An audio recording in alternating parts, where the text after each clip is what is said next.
question on everyone's mind: does it run as smoothly as the developers claim? Let's find out. First, the good news: this is a native Mac version. We're not dealing with emulation, compatibility layers or workarounds here. This is a proper, built from the ground up port specifically optimised for macOS. And running it on a MacBook Air shows that Rocksteady was serious about bringing this game to the platform properly. Now here's where things get a little interesting, and a bit frustrating. The game comes with synthetic in-game benchmarks, which are useful for getting baseline numbers, but here's the problem. These benchmarks don't always tell the full story about real-world performance. I started by pushing the settings to their absolute maximum. I set the detail level to extreme, cranked MSAA up to 8 times, and ran the benchmark. The results looked brilliant on paper. It showed a locked 60 frames per second. Fantastic, right? Well, not quite. The moment I loaded into the actual game and started playing, moving through Arkham City, engaging in combat, exploring the environment, the frame rate told a very different story. Instead of the consistent 60 FPS the benchmark promised, I was regularly dipping into the low 50s, and not just occasional dips. We're talking persistent frame drops that you can feel, especially during action sequences. This is a classic example of why synthetic benchmarks can be misleading. The benchmark tests specific, optimized scenarios. Real gameplay is messier, more complex AI interactions, multiple on-screen enemies, environmental effects all happening at once. It's a different beast entirely. So I went back to the drawing board and adjusted the settings, looking for the point where the game would stay smooth and stable during actual play.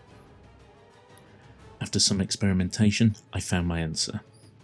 FXAA set to high for anti-aliasing, combined with detail level set to high, not extreme. Here's what happens when you use these settings. The game runs at a locked 60 frames per second. No drop frames, no stuttering, consistent 60 throughout gameplay, exploring, fighting, cutscenes, all of it. You get smooth responsive gameplay that the MacBook Air handles effortlessly. The visual difference between extreme MSAA 8 times and high FXAA, honestly, it's minimal. You're still getting a great looking game, but one that actually performs as promised. At high detail with FXAA, Arkham City still looks fantastic. The atmosphere of Gotham is intact, the rain on the streets, the detailed architecture, the character models. FXAA provides smooth edges without the performance hit of MSAA 8 times. It's a smart compromise that works. Now there's one notable issue I encountered which is worth calling out: joypad support, or rather the lack of it. I tested with the 8-bit DOE Ultimate Wireless 2 controller, which is an excellent third-party gamepad. It works flawlessly with virtually every other game I've tested on the Mac: Steam games, other ports, native titles. But Batman Arkham City didn't recognise it at all. The game simply doesn't detect it. It's unclear if this is a general gamepad compatibility issue in the Mac pool, or if it's specific to certain controllers. If you've experienced this or found a workaround, drop a comment below. I'd love to know.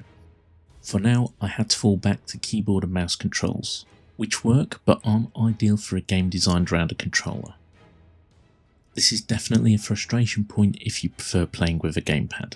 Bottom line, Batman Arkham City on macOS is a solid port. The native implementation shows Rocksteady's commitment to the Mac platform. And if you dial in the right settings, high detail with FXAA, not extreme, you get a beautiful, smooth 60 FPS experience that doesn't disappoint. The controller support issue is disappointing, but it doesn't break the experience entirely if you're comfortable with keyboard controls. If you've got a Mac and want to experience one of the best Batman games ever made, this port is worth jumping into. Thanks for watching. If you found this helpful, please like, subscribe, and let me know in the comments what Mac games you'd like me to review next. See you on the next video.